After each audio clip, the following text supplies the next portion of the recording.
We're here today with Inez from Taste the Movie. Hi. Hey, Inez. Hello. We just wanted to speak to you. I think that you've done something really great with Taste the Movie, and knowing you for the past 2 years now has been amazing, and just seeing you grow and seeing how your business has grown is amazing to see. So, yeah. Thank you. And also, likewise, with Coligro. Thank It's you. a really good initiative. Thank you. Kick it back a bit about Taste the Movie. What is Taste the Movie, and how does it differ from me just going to a movie and going for dinner? Like, what is it? I'm so glad you asked this. So, Taste the Movie is a fine dining luxury experience where you eat everything. Experience, right? Yeah. Where you eat everything you see on screen. Wow. Okay. So, we screen a movie, and every time you see something edible on screen or something iconic on the screen, we present it to you right in an edible version right in front of you in that exact moment. Yeah. So why is it different from just buying dinner? Well, first of all, let me walk you through the process. The process is we find a movie that is relevant maybe to the time of the year or relevant like within what we're doing.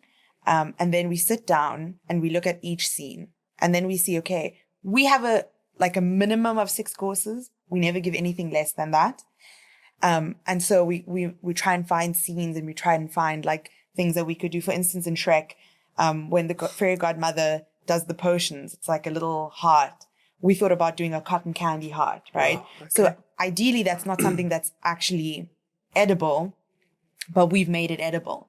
And it's an experience where you transported into the world of film through food and through smelling like the dishes and through the environment, like you literally feel like you're in the movie.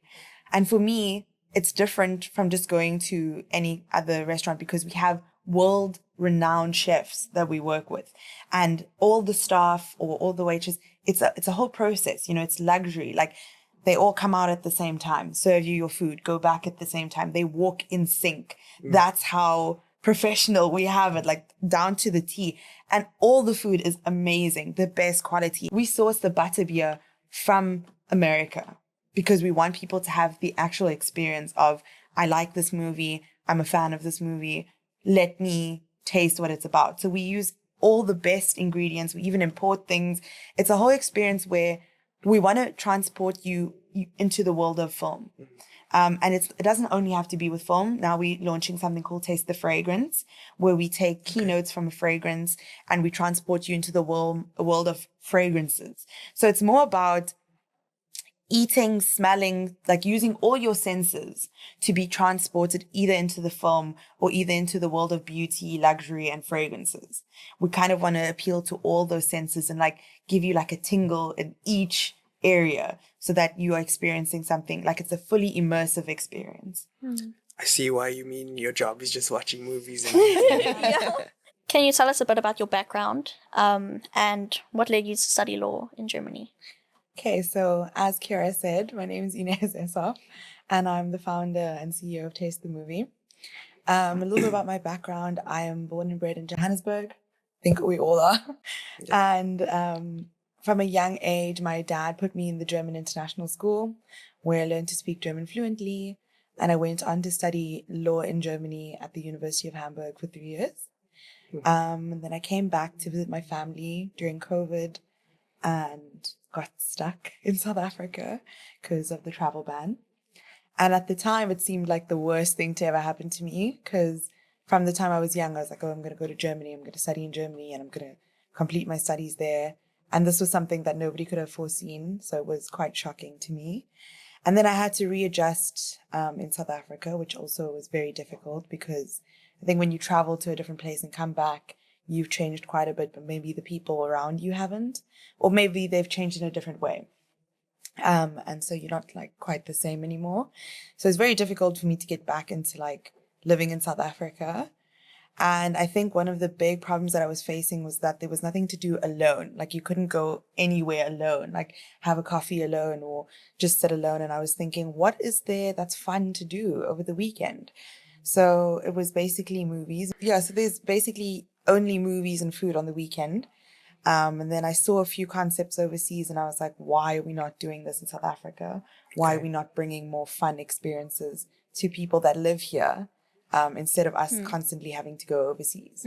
So that's where Taste the Movie was born, because I was like, why are we not doing more fun, interactive things Wholesome in things. Johannesburg? Yeah, in Johannesburg that you can actually do alone as well.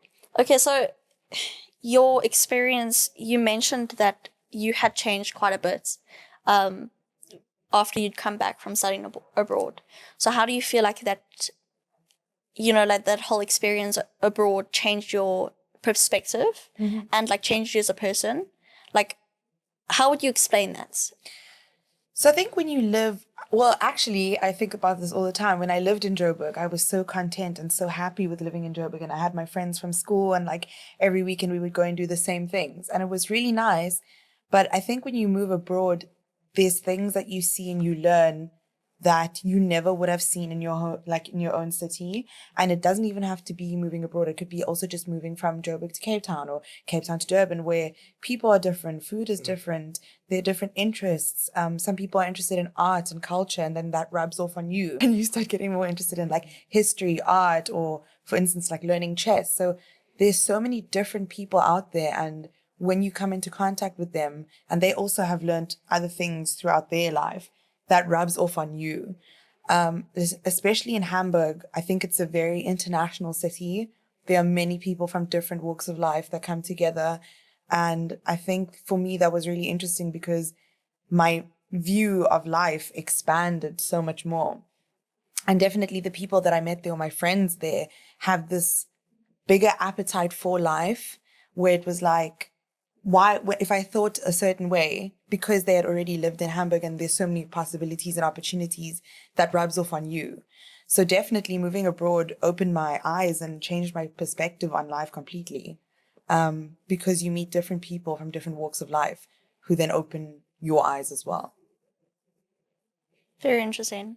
I think that like meeting people that have such a different like experience of life to you can be so refreshing, and you learn so much from those people.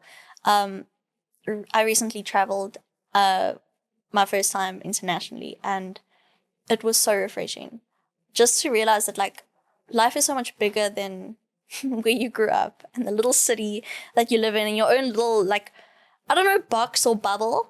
And I think that that's really cool. It's really cool to be able to experience that and meet people from different walks of life that have experienced such different things and can bring something new to your table.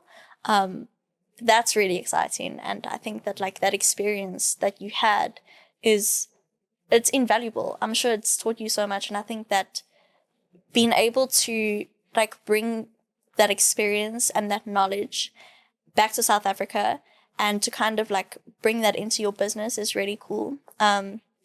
Yesterday we got the experience and the privilege of being able to join you on one of your tastings. And I think that was such an amazing experience to be able to see how you interacted with the people in your team, even though a lot of them are like international, which I think is really cool. Because you have that experience with international people, you know how to also deal with them and communicate with them and experience, like working with them on a different level compared to someone who's only worked with people in South Africa and lived with people in South Africa. So I think that that's really cool. And I'd really like to ask, like, can you walk us through the process of like turning your dream into a reality? Because you mentioned that when you got back, you kind of felt like there was this experience and there was this gap in the market that you didn't really have, and that like we didn't really have here, and you noticed that was something that you could fulfill. So can you speak about that a little bit more? Sure. So in general, I would say my brain is somehow programmed to think that like if there's something that I need that I'm lacking, I'm going to be the one that creates it. So I've always just been that way. Like if there's something that I need and it's not available, I'll be the person to go and make it. But bear in mind, when I came back from Germany, I really wasn't in a good mental space. So what I'm trying to say is that it just took me thinking, okay, I have this idea and I'm going to make it happen. And I don't know how, and I don't know when, and I had no plan, but I can see the end goal and I can see the vision. And the vision is I want to bring amazing experiences to South Africa. So I had that feeling, and I was like, if no one's going to do it, then I'm going to do it. And I think that mentality helped me throughout each process, because we were talking about this yesterday. I see failure and rejection as redirection. So for me, if something doesn't work out, it's not like, oh, okay, it's the end. It means, okay, this didn't work out, but I can still see the vision. Like I can still see the end goal. So maybe it won't work out this way, but maybe it will work out this way. And I think that mentality just comes from my parents. And so when you think like that, it was very easy for me to start doing Taste the Movie and to start going out there, because I didn't have this fear of like, oh, what if it doesn't work? You know, I mean, obviously I had doubts, and I was like, oh, what if it doesn't work this way? And there was anxiety behind it. But the main idea was, okay, let's just go and do it, and let's see what happens. Let's go and put our best foot forward, and everything that happens afterwards that's just happening, you know? Yeah. So I think I hope that answered your question. I hope I didn't go the other way. No, it did. I think that you actually covered a lot of the questions that I wanted to ask. You know, I think that it can be very difficult to, like, when you have an idea and you see the certain vision, it's very difficult to be able to, like, explain that to people and to try and bring that idea to life. And I think that you've done that in such a beautiful way. And there have been people that have doubted you. I think with all of us, we all have our own paths, and there's always going to be people that are going to, like, they're not going to see the vision. They're not going to see, like, what you have in mind. And that's okay. Like, that's not for everyone. It's your job to prove that to people, to, like, be like, this is what I have in my mind. This is what I'm going to make happen. You can just watch me do it. And I think that you've done that, like, you've done that in such a good way. I'm just so proud of you. And yeah, you know, Taste the Movie has grown so much over the last year. And I think that being able to look at, like, where you started and all the challenges that you faced, I think that you can really applaud yourself for how far you've come. I mean, Taste the Movie's now in Joburg, it's in Cape Town.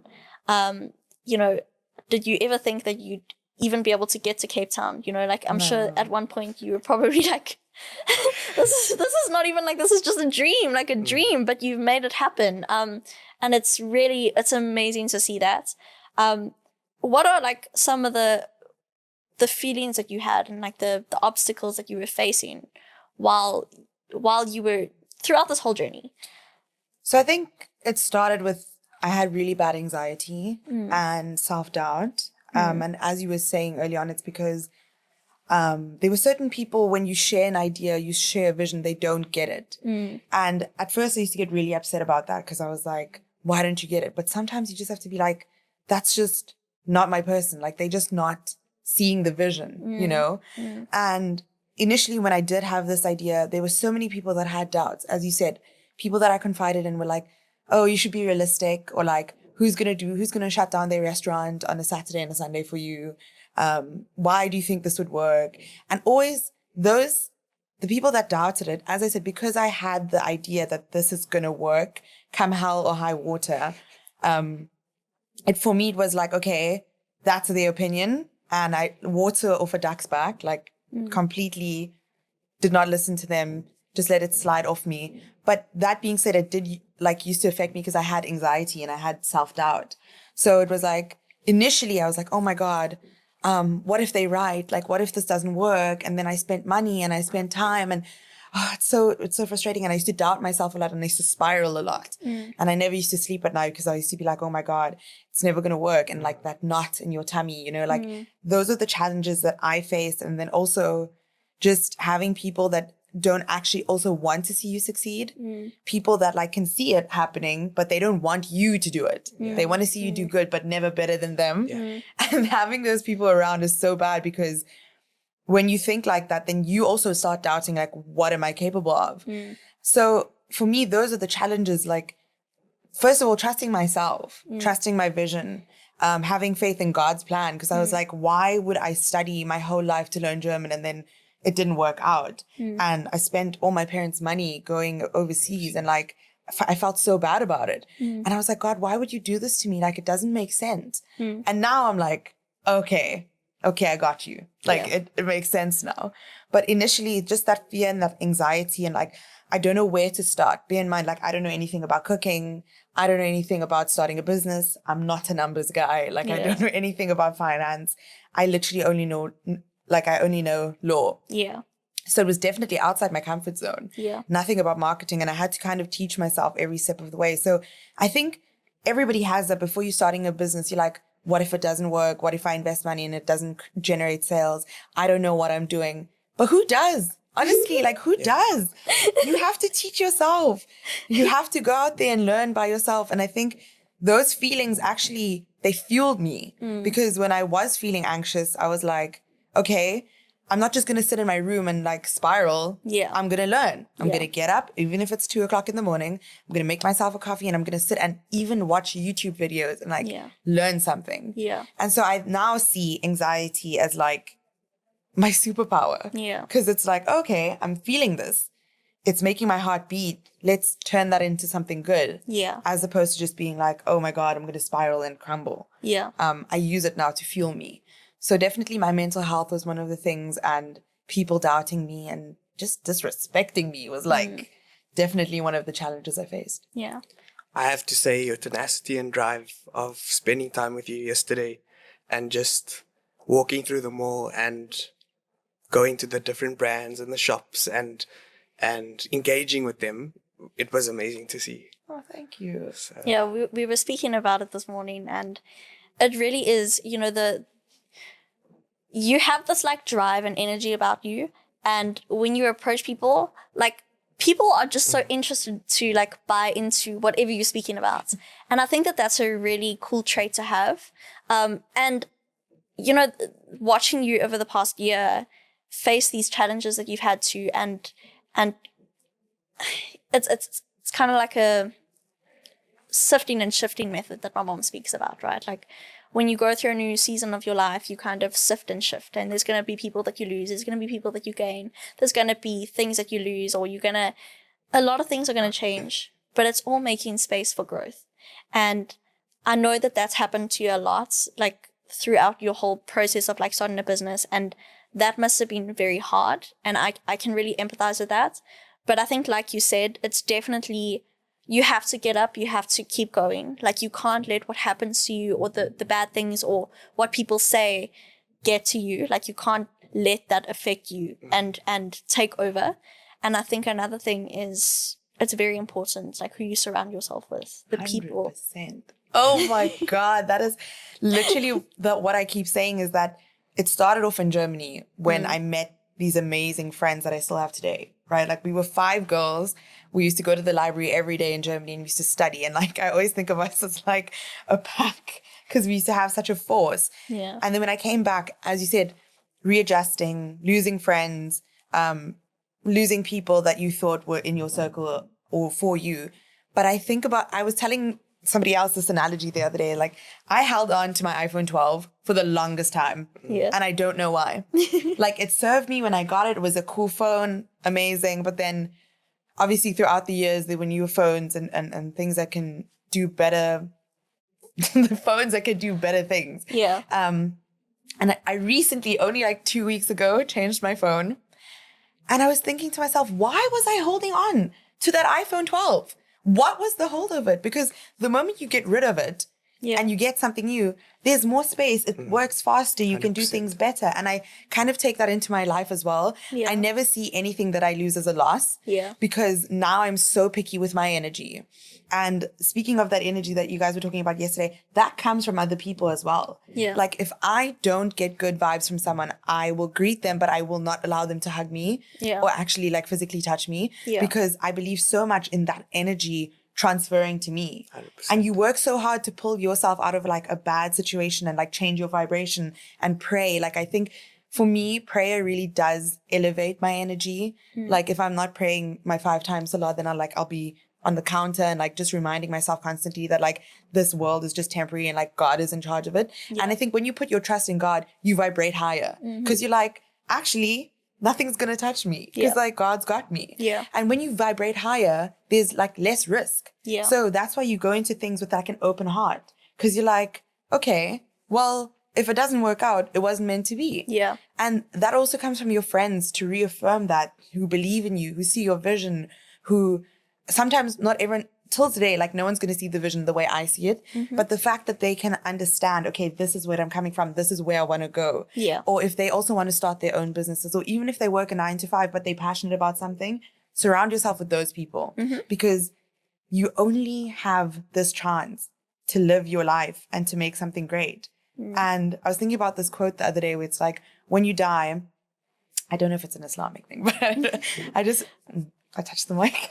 So anyway, I don't know if it's an Islamic thing, but I was thinking about this quote which is like, when you die, you're going to meet someone and you're not going to be able to recognize that person because that person is going to be the best version of you. And you're going to look at that person and you're going to think, Got goosebumps. like, why do I not, like, you're not going to recognize that person. Then you're going to ask, who are you? And that person's going to say, I'm the person you could have been. I'm the person that you could have been, or the person you're supposed to be.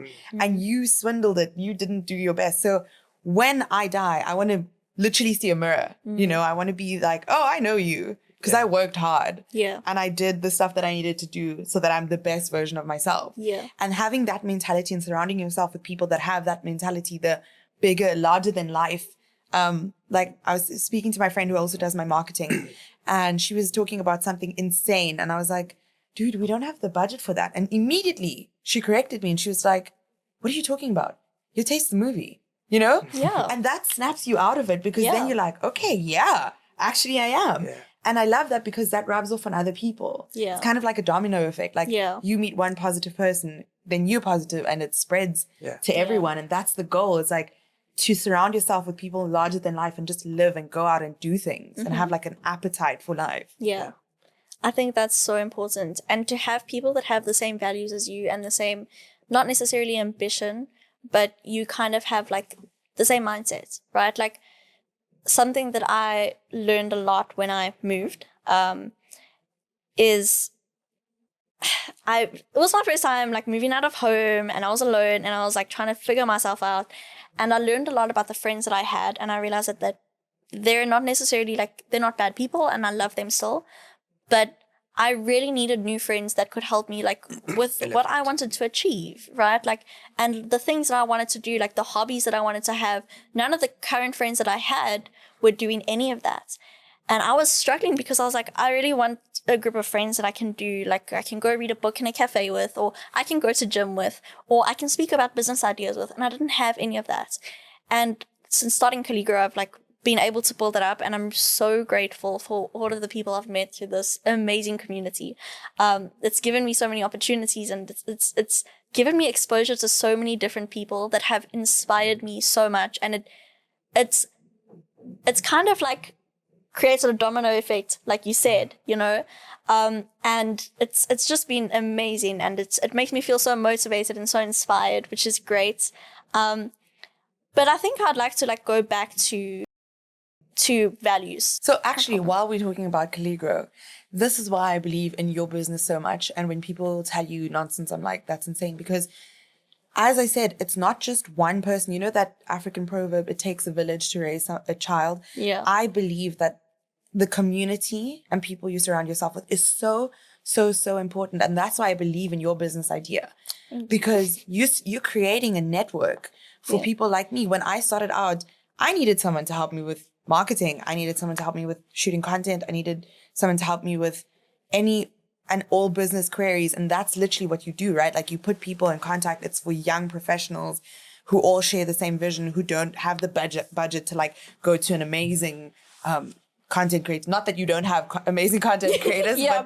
but it's people, like, it's people helping people, right? Yeah. Like it's like what I love about Coligro is people will be like, wow, like you're part of my community. Like we're going to help each other. And it's not necessarily always like a money trade. Like I've met people in the community that have actually done like a project trade or service trade. So they'll like, one person will create content for the other person and the other person will be like, oh, I'll give you referrals, or I'll like give you business every month, or I'll like help you with your portfolio. So it's really great because it's like people are much more likely to like work together and also see how their goals can align, which I really like, and what I've realized about Coligro. And it's literally just happened naturally. Like it's not something that I forced upon anyone. It's just happened. And I'm really glad that you've been able to like find value in that. That means a lot to me, because I know that something that I've created is helping people, and that's all I want to do. And you know what, like you've been such a great support. And for me, like I really, really needed that. And you've been one of those people that are like always standing by my side, and you're like, don't listen to anyone. Like, don't listen to what these people are saying. Like, you just keep going. Like, I can see you. I believe in you. And you know what, like, you don't realize it, but those are like, you've helped me so much. And like, you're going to make me cry. But you really have. And, I think it just goes back to how important I think it is to surround yourself with people like that. Like yesterday, we all were we were adventuring, and I can't even explain, like, it was so last minute, but I had so much fun because we were all like, it was amazing. I right? don't feel tired, and that's how you know. Yeah. Like that's how I gauge if someone's good or bad. Is like usually sometimes, and I get this so often. I'm sitting somewhere and I'm like, okay, it's getting late. Yeah, like, I need to go. I have to go. And we were literally out till 10, 11 last night, like having dinner. Yeah. So for me. And everything was just so spontaneous. I mean, Yeah. we didn't plan anything. And Exactly. Just, okay, we're going to this place. Okay, now we're going here. Now we're going here.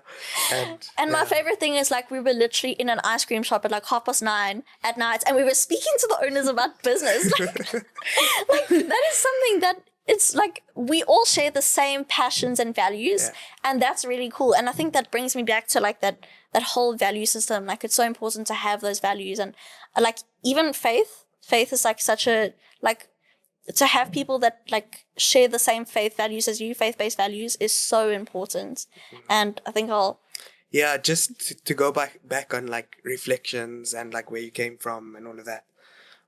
How important was faith for you on the journey, and still is today? I know you said earlier, but if you could just elaborate on that. So I'm Muslim, and I think one of the most important things that they teach you being a Muslim is to have faith in God. Because it's not like, oh, you pray and you're going to get what you asked for. It's you pray and you trust God's plan, and you have so much faith in him that whatever he does decide is what's good for you, and you accept that. And it's very difficult. It's obviously it's easier said than done. But being Muslim also, it helped me because it's like, that's where I understood what having faith unconditionally meant. It was my parents having faith in me unconditionally, or they instilling in me the fact that like you believe, and it doesn't have to only be about God. Like, I don't want to make this only about religion, but like for me, my religion is very, very important.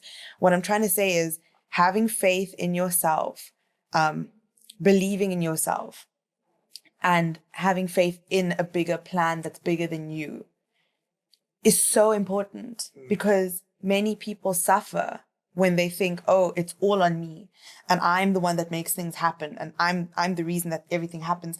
You don't realize that there's a power above you that's much greater. Yeah. And once I started putting my faith in something that's not me, in literally saying, okay, use me as a tool to make great things happen, to motivate people, to establish amazing things, that's when things started really flowing for me, because that risk is also not there anymore. You take the risk away because you're like, whatever the outcome is, that's what God has planned, and that's what's better for me. Yeah. And even if you believe in like just a higher being, then that being is guiding you. You got to believe you're guided. You have to believe you're guided and heavily blessed, because otherwise it doesn't work. And then it also is like my parents, or my mom specifically, I remember thinking like, I speaking to her and be like, you guys invested so much in my education and everything, and like now it's not going to happen. She said, well, then that's what's meant to happen, and I'm going to support you through everything. And I had a friend who actually, before even Taste the Movie, he actually saw my brilliance before I did.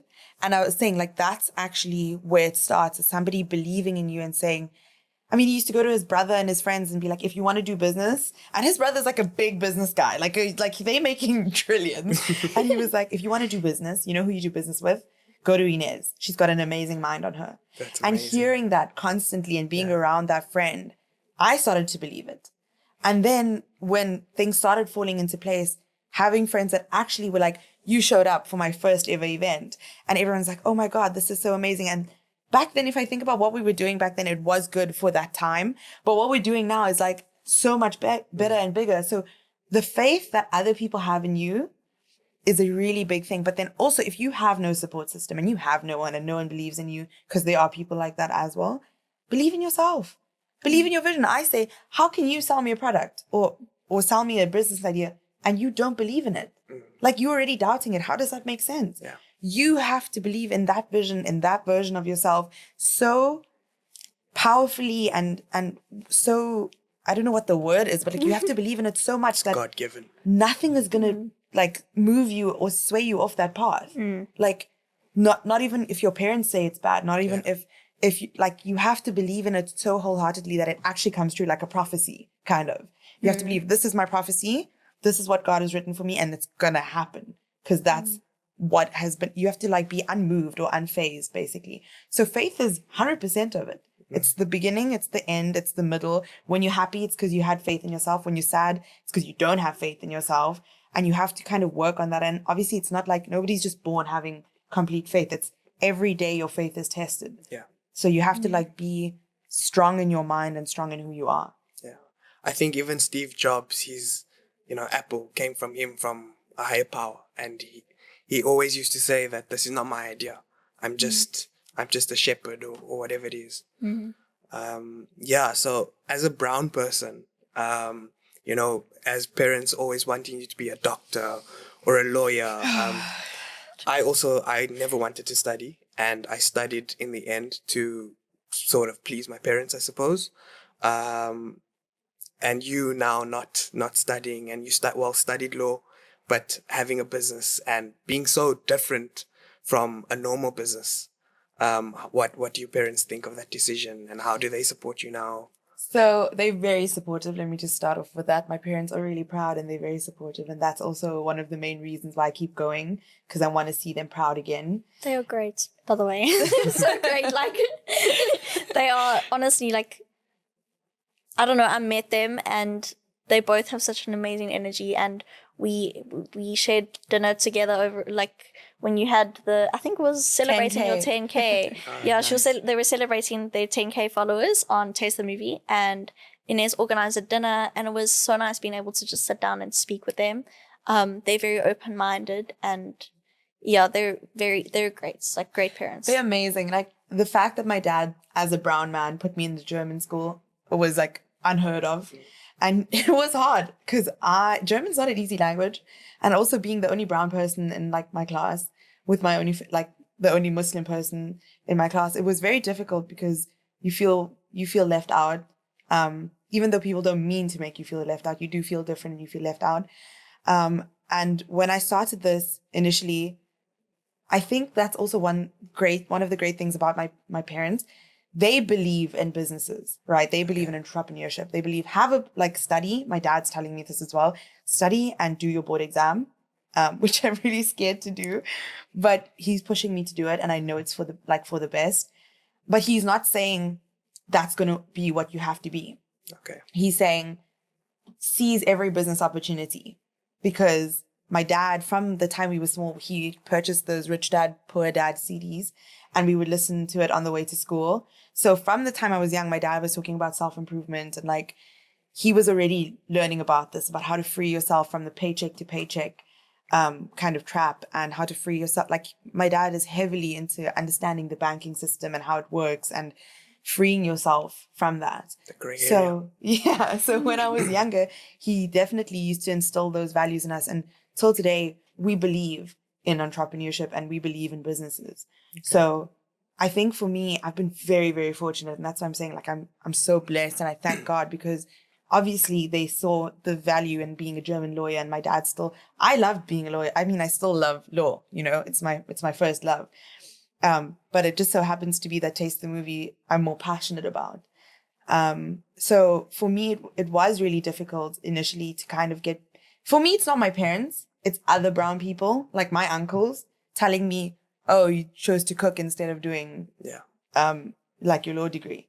That for me is where it comes in. But then once again, I don't listen to that. Like, it doesn't faze me because I'm blocking that out. You don't see what I'm doing. You don't see the bigger provision. You don't see the plan, and you're not gonna. And that's okay. Because not everyone gets it. The girls that get it. Girls that get it, And the girls that don't. But what I'm saying is that ideally, again, very unmoved by my vision and what's going to happen. I am going to write my board exams. I am going to become an attorney, but that's kind of on the side. I plan to use my law degree in my different businesses to help push that vision because I want to live an amazing life and I want to go into different continents and different countries and bring different experiences to people and have people share in things. And for me, that's my passion. And so it is difficult having family that doesn't get it, but again, I'm unfazed by it. I suppose it's a backup plan if need be. Yeah. I mean, I think for other people, it's more difficult because I am a family person and I believe in family values, and you think that the people that are older than you know wiser, they know better. I'm not saying they don't get me wrong, but you have to just know what you're doing to the point where it's like, respectfully, I take your advice, but like, I'm going to do this. I'm going to do me, you know? Yeah. I think you have to like take everything with a pinch of salt, right? Like older people, they have advice and wisdom based on their own experience, which I think is great. And it's always very important to like look at the lesson that they're trying to teach you. But sometimes things change in the world. And sometimes we have to realize that like, even though what was best for them may not be what's best for us, like we're all different people. And that's something I've learned as well, because I always tried very hard to like do what my parents told me, because, you know, they had learned so much and they're also just humans and they had gone through their own experiences, and they went through like so much that taught them these lessons. So I've always tried to like implement them. Sometimes though, you have to make your own mistakes. You have to learn. And sometimes you have to realize that everything comes with a pinch of salt. Like what works for them doesn't necessarily work for you. And that's okay. It's very difficult, especially when you have parents that have like such high expectations. It's very difficult to be able to be like, I'm doing this thing and I'm not going to do what you want me to do, especially when, you know, they've tried really hard to like get you to like a certain place where it's like considered a stable career and all of that. But I think it is important to be able to like find your own way and find something that makes you happy. Because if you're constantly living for other people, you're never going to be happier than yourself, right? Like you're never going to feel fulfilled. I always had like this expectation for myself that like, oh, I need to like be this rich and provide this for my family one day. And I always thought that like my definition of success would be, oh, you know, like I need to have like this car at this age and like this house. And I always thought it was money. And I always thought that like success meant money to me. I'm just kidding. I mean, it is. Like, listen, I think money is very important. Like, it is important to be stable. You don't want to be broke your whole life. But I think that like what I've realized is everyone has their own definition of success. Like, people do value money, right? Like, different people value money. Different people have like, some people want to go live in the woods for the rest of their life. And that's okay, because that's success to them. You know, they want to live a life that's like taps out of the city, and they want to live a very calm and peaceful life. And I think that that's a really good thing. That's like really, you know, it's great. And I think that everybody has like their own goals, and success looks different to everyone, right? So that's the beginning, is that my success may not be successful to you, but I'm not doing it for you. Exactly. And coming back to not every loss is a loss. Yeah. What I've learned in my law degree or throughout my German education, even at the German school, I use that daily. Yeah. Even when I took a gap year and I didn't learn anything physically from a book, I'm learning in the real world. Yeah. And I think for me, that's far more important than anything else, because obviously your parents may have invested a specific amount of time and money into you, and they want for you to do something specific. Yeah. But how do you not know that your goal with what you have learned, even those years of going to law school, Yeah. it has helped me to develop other things. Yeah. And from that, I think they're going to get a great return on investment because it might not be the one that they envisioned, but it might be more. Yeah. It might be better. It might, enrich my life. I wake up every morning excited for the day. Yeah. Happy for the day. Yeah. I mean, I might have nerves, but it's like, I'm going to do this today. And Yeah. it's part of my childhood dream to like, who doesn't want to watch movies and eat food? Be serious. But like, what I'm saying is you wake up every day and you're like, I want to do this. I want to seize the day. I want to make this connection. And when your parents start seeing you like that, in that energy, at the end of the day, you're going to realize that whatever they did in the beginning, they're only giving you that advice because they love you and they want the best for you. But then when they see you in action, actually, because it was a bit of a hiccup for me when I first started this business, because my dad was like, oh, well, is it taking time away from your law degree? And it was, but I was still doing well. So I was like, okay, well, what's the problem then? Yeah. But now, like, I wake up and because when I was depressed, like, I used to sleep crazy amounts. Like, I used to literally go to bed at 2 and then sleep the whole day away because I didn't want to be awake. I didn't want to be conscious, basically. Yeah. So now that I'm waking up earlier and going to gym and doing this and doing things, it's refreshing. And I think my parents are so much happier to see me do that as opposed to if maybe I was still in that same slump. And I think at the end of the day, your parents just want what's best for you. So you got to show them, look, this is what I think is best. And when they see you happy and succeeding and, getting recognition for it and then traveling, and then they'll understand it, So what does success mean to you? Like, how do you see success? I see success as someone who's happy with themselves and very well balanced. So for me, I know I joke a lot about money, but I nice to know have. I know wealthy people who are, in my opinion, not successful because they chained to wealth. For me, there's 4 components in life. There's the spiritual, which is obviously my religion. And to me, a successful person is someone that's in tune with whatever they believe in. And then it's also the mental aspect. I'm not saying you have to be mentally healthy all the time, but just somebody that is able to pull themselves out of situations and work. For me, that's like if I can work under any condition, which I've proven I can, even if I was anxious and upset and had a lot going on, you persevere through that. Then obviously physically to be successful is like just to move. I think for me, that's very, very important. I'm talking about my standards for myself. Hey, Of not course. like, No. not on anyone else. Yeah. Like my standards for myself is like, if I need to move at least 30 minutes a day, whether it's Pilates or paddle or seeing a friend and walking in the park, I need to move. I need to get out.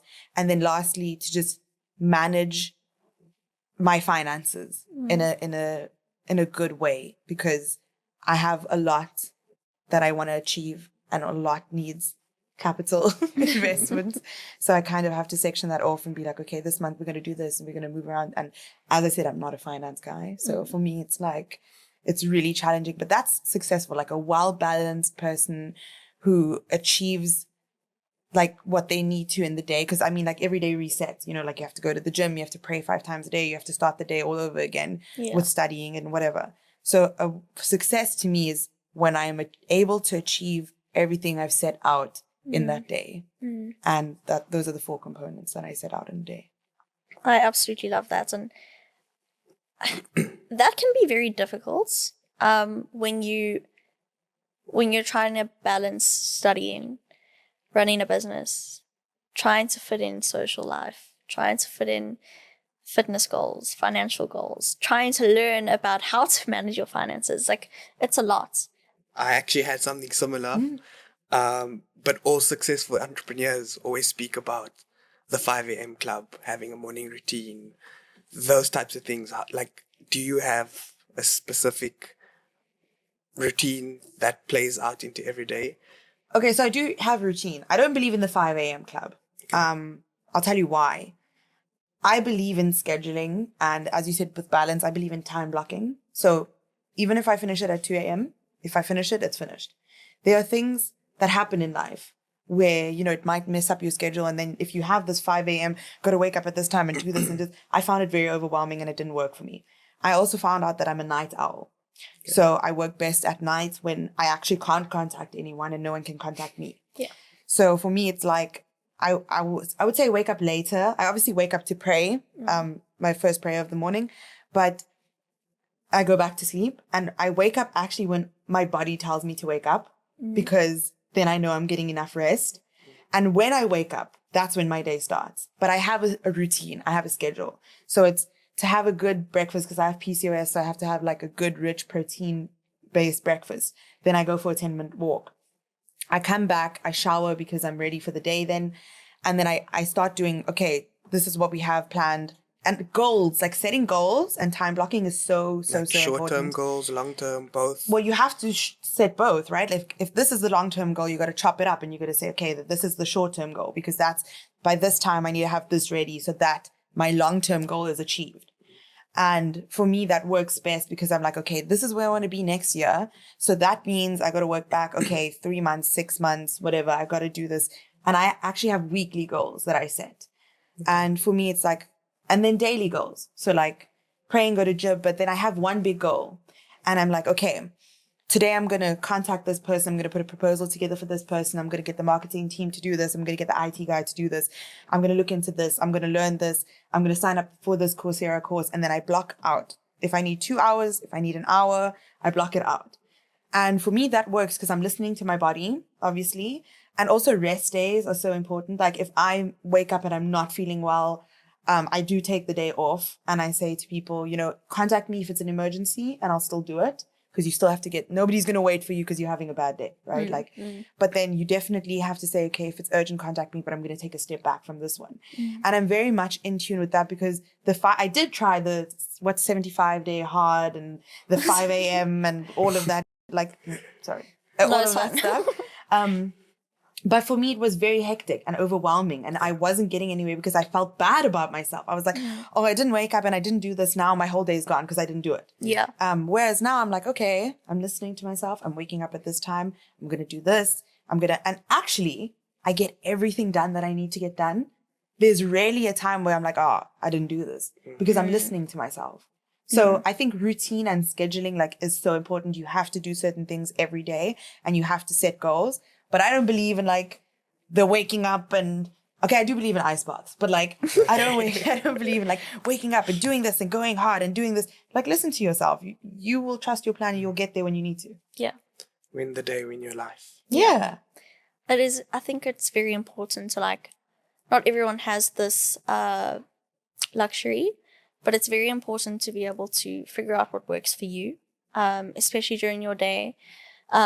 Obviously, many people work a 9 to 5, so they have to kind of plan around that, and that can be difficult.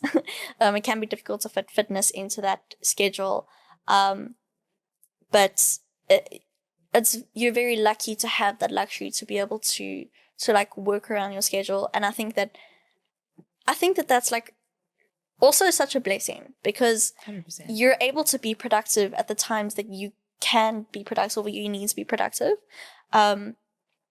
And I think that's... So it is a choice as well, though, because I tried many a time to get a job, a 9 to 5. And I'm not shaming anyone that, does anything along those lines, but I'm saying it is difficult to take that leap, but it is a leap nevertheless. So while I may not have a 9 to 5, I have a 24/7. Yeah.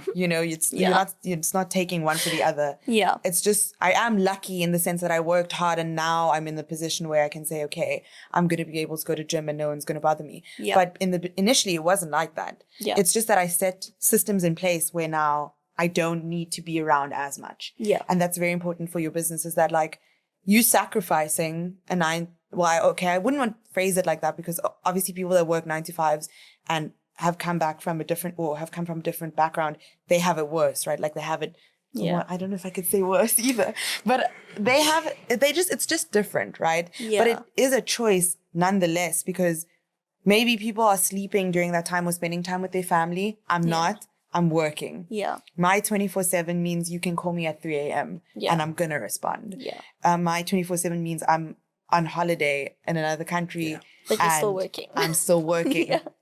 And I'm still doing, I mean, there's so many times where when I traveled to London recently, my friends were experiencing things and I was on a call sorting out an issue back home. Yeah. So it's not one or the other. You can be successful if you work a 9 to 5. You can be successful if you have your own company. It's about what you value and what you bring to the table and what you see as working out for you. Yeah. And I do think that, sometimes you have a very busy day, but you have to say, I'm still going to go and I'm still going to do this because that's what's part of my schedule. Yeah. And it's not easy as well. So Yeah. it just depends. I think it's also about different people's goals. Like some people have obviously 9 to 5s, they need a 9 to 5, and this is never a 9 to 5 shaming club. I have a lot of friends that are working in like corporate companies and they're the happiest people ever because they're following their goals, right? So I think the fact that you're able to follow your goals is amazing and it's definitely a choice. If you have a specific goal, you need to work towards it. You need to and I'm not saying it has to be hectic where it's like you have to put so much pressure on yourself. Like you were saying, it's very important to be able to listen to yourself and listen to your body. And yeah, having that balance is very important, but there's trade-offs for both. Yeah. And this is something we were speaking about yesterday. There's trade-offs for having a 9 to 5. There's trade-offs for owning a business. When you're owning a business, when you're running a business, there's so many responsibilities. You have to take the risk. You're taking on all the liabilities as well. You have to be the one to make the right decisions. And if you don't, it could affect so many aspects of your business. Can you speak about the process of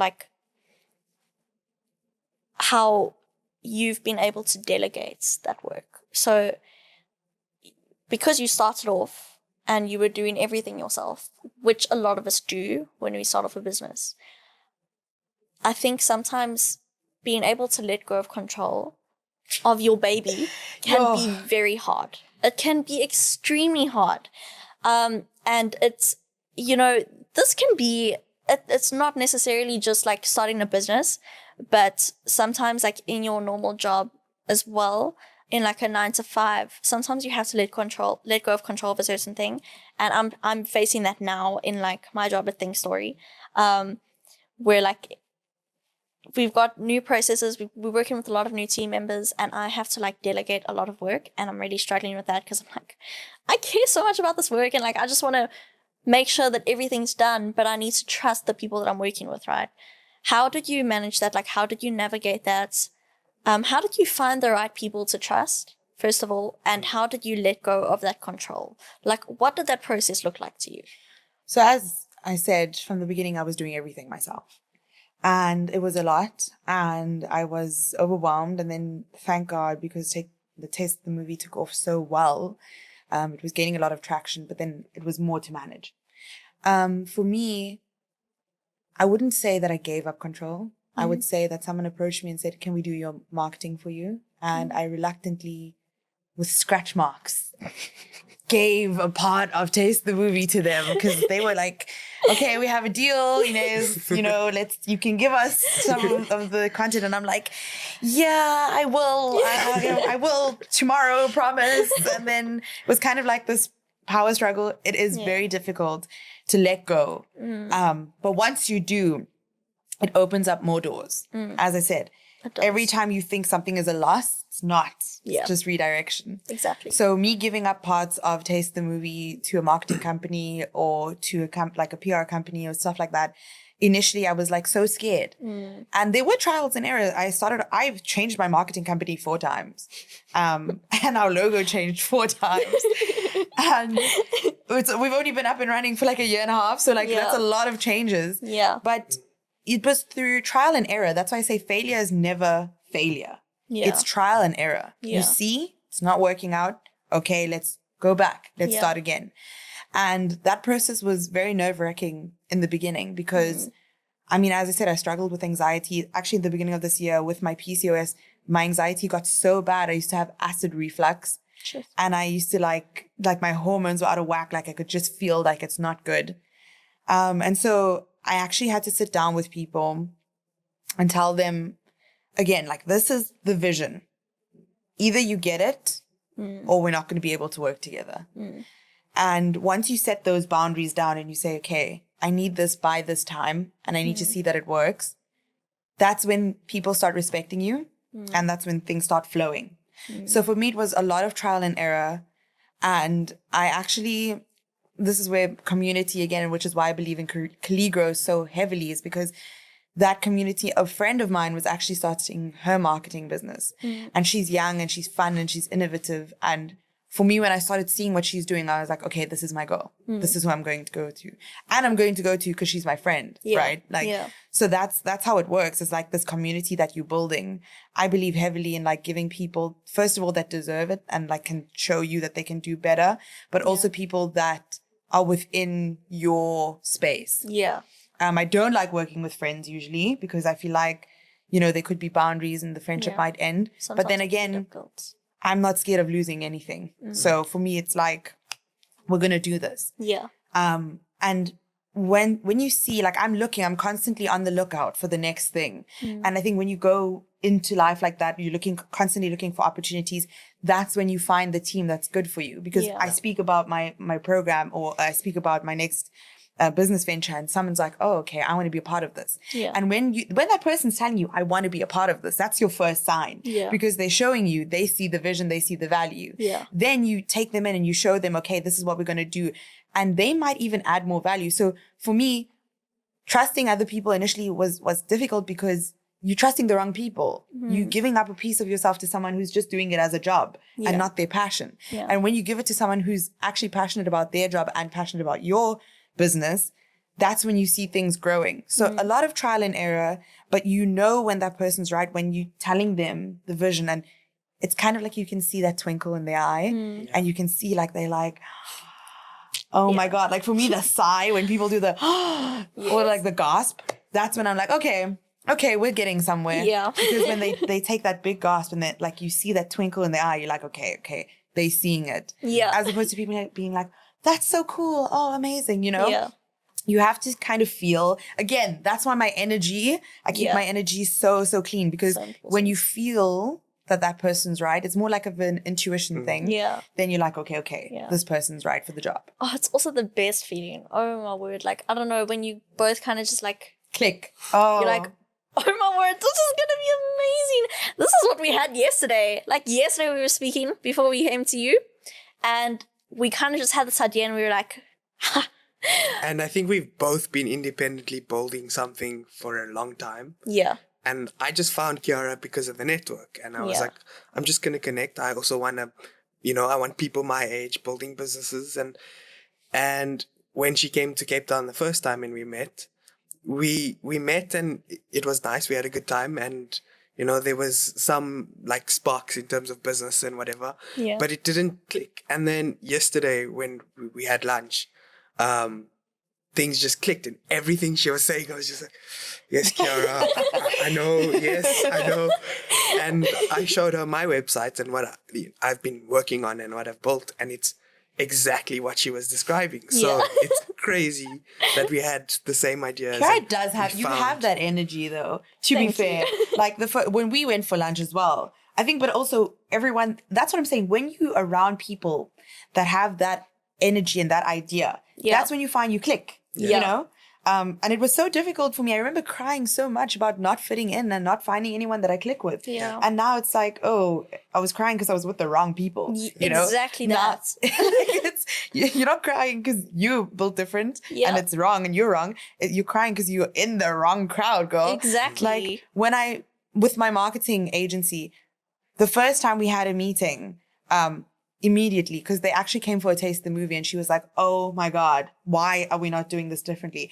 And then when I sat down, and it's just like, you say something and then that person elevates it and you elevate it. And then like, I actually, that movie, in Ratatouille, when he has the strawberry and the cheese and like the fireworks start going off in the back of his head. That's how it feels to speak to people that understand you. Because it's like this flow, like you just feel like literally everything shuts out around me and it's just me and that person and we're like in a different universe. I swear we're levitating. Literally. You and I, when we go for lunch and I tell her something, she's like, I know this person. I'm like, I know this person. And then like, literally, I won't even know that we're in Tasha's anymore. I'm levitating.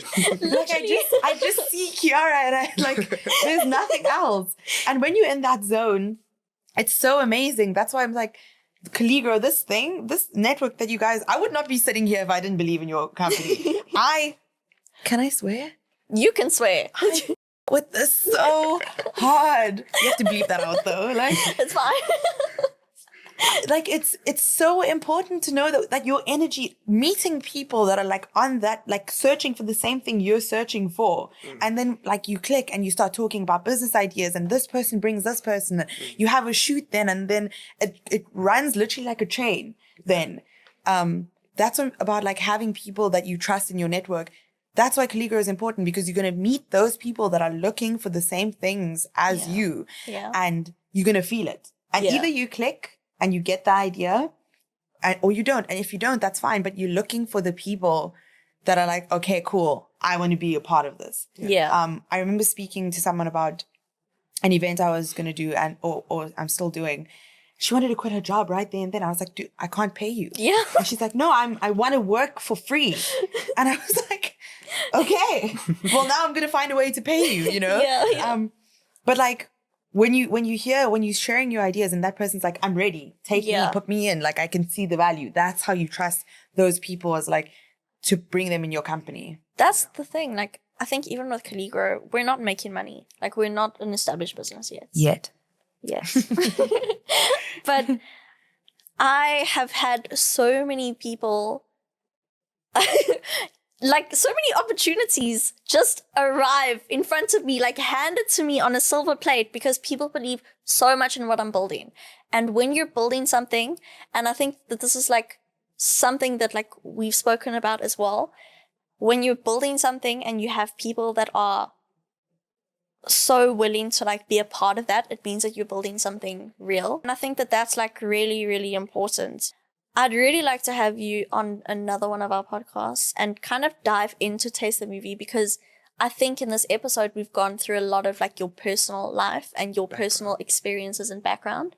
And I think that it would be great to like, I'd love to be able to go deeper into Taste the Movie, what your day-to-day life is like, and what experiences you struggle with like on a day-to-day and how you overcome those. I think that like Taste the Movie is such a unique experience in South Africa, and a lot of people are still trying to get used to that whole idea. But I think I really believe in the idea, and I really believe that you're going to do so well and you're going to fly high. I mean, look at how you've grown in the past year already, which I'm really proud of you. It's absolutely amazing. What I want to ask you, is there anything that you would suggest to a young person that's looking to build themselves up? What advice can you give them? Believe in a higher power. Believe that it will come to you, because it can. When I was talking early on about meeting the best version of yourself, the other day I was gymming and I was thinking, so it's such a weird thought, but I was thinking, if Tyler can make it to literally be acknowledged internationally, why not me? Yeah, exactly. So I think you have to have something called like an open heart. You have to go through life and say, why not me? Yeah. If there's a challenge, why not me? Why people say, why me? Why me? No, why not me? Exactly. It's going to make me bigger. It's going to make me better. First of all, believe in a higher power. Believe in yourself. I mean, God created everyone in such perfection, or you've been created with such perfection that like, why do you believe you're not special? Why believe that you're regular? You know, even if you're doing something that's like so mediocre, maybe you're adding value into some specific person's life. So believe in your power. You know, you are valuable. There's a reason you exist. Find that reason, chase that reason, and like make it, when you find that reason, like make it amazing, blow it up. Believe in why you exist. Believe that there's a reason that you exist, and never lose faith in yourself, because you, the only person that you have, it's just you and God in this, you know? Yeah. So find your reason, find your purpose, and all the other negative comments, gossiping, the mean things that people say and do, or like the negative setbacks or the failures that people like to say, like, don't take it to heart. Like, just completely ignore it. Like water off a duck's back. It does not phase you. You have to, I think, just start building and like, I believe I was created for a reason. I believe I'm a tool that God wants to use me to create better things in this world. And I believe that I was created perfectly.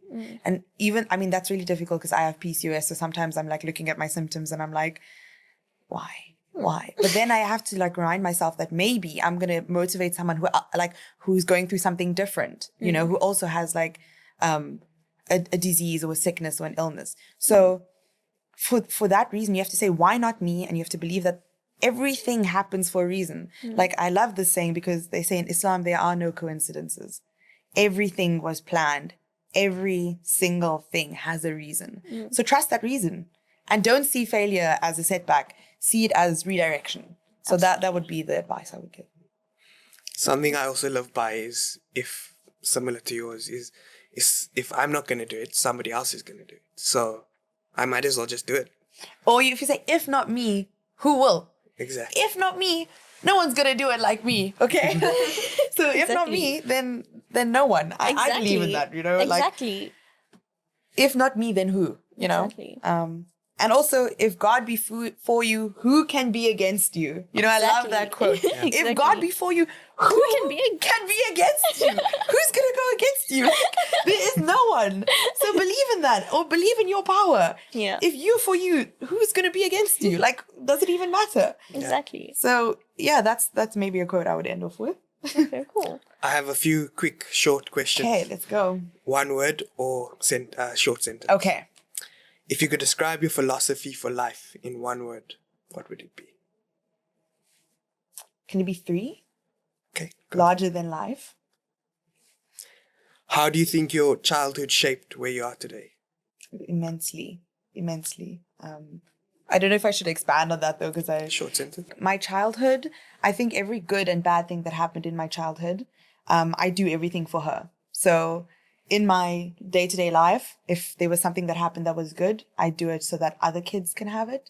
And if there was something that happened that was bad, I do it so that other kids could feel protected and safe. So, you know, everything that I do is for the child version of me, to create a world which I would have loved to live in at that time. So, yeah. And lastly, what's been the most rewarding thing of your entrepreneurial journey? Probably my grandma or my parents. Every time I see them and Happy, proud. yeah, I think for me, that's really big. Like, I'm a really big family person. So it was a bit rough getting to taste the movie, especially with like the studying, but like it was really rough in the beginning because I wasn't studying and nobody knew what was going to happen with me. And I remember seeing like disappointment and I hated that feeling. So for me to come back in such a way where like my parents' friends speak to them or other people in power speak to them about me. And then they come home and my mom or my dad's face, like when my dad says, I'm really proud of you, even my grandma. So we wanted to do an Indian movie. And the Indian movie was dedicated to grandparents. And when I sat down and like, I made the menu with my grandma, that was such an amazing moment for me because I could see that she was proud. And she even said like, I can't believe you're doing this. I can't believe That's amazing. like my Inez is the one doing that. Yeah. And for me, that motivates me all the time because I'm like, I want to just make them proud and I want to just Give ev- them everything. yeah, like, or when I like look at my siblings and I realize that even through me, they're getting motivation to do their own businesses and do their own things, or even my friends. And I'm like, you know, this is what it's about. It's like motivating other people and making my parents and grandparents proud. Changing the world. Making an impact. One movie at a time. One movie at a time. Yeah. Cool. Amazing. Thank you. Thank you guys. This was amazing. Subscribe to Coligro. Do it. It's a really amazing initiative. Thank you so much for joining us today, Inez. It was so great speaking to you and getting to know your background a bit. And hopefully we'll be able to have another podcast soon where, Definitely. When I'm we back Definitely in Cape on Town. Yes. Taste the movie. Yeah. Yes. And maybe it will be up and running in some other areas. So maybe there'll Maybe be some. internationally. Yeah, Who guys. knows? Who knows? Maybe I have more to report. But thank you so much for having me. And I really do believe in your vision and what you guys are trying to do. And Thank you. keep believing in yourself. Thank you. I appreciate that. I'm really excited for the future for all of us. I think we've all got some pretty good, cool things planned. So anybody listening, please go and follow Taste the Movie. Yeah, go check them out, see what they're about. You know a little bit about Inez now and how her journey started and some of the challenges she faces and the successes she's achieved. So yeah, keep following And guys, her the journey. food is amazing. The food It is is phenomenal. so Let me good. just tell you. Honestly, it's such an amazing experience for anybody that's looking for like a cute date night or somewhere to take their kids or just like something to do with your friends. You can even do it alone, and I would say it's a real life-changing experience. Yeah. And you get value for your money. I don't know if we should add that. Yeah, I think you do. You definitely do get value for your money. So yeah. Mo money, mo problems. No, Yes, sir. I take it out. Just mo money. Cool. More money.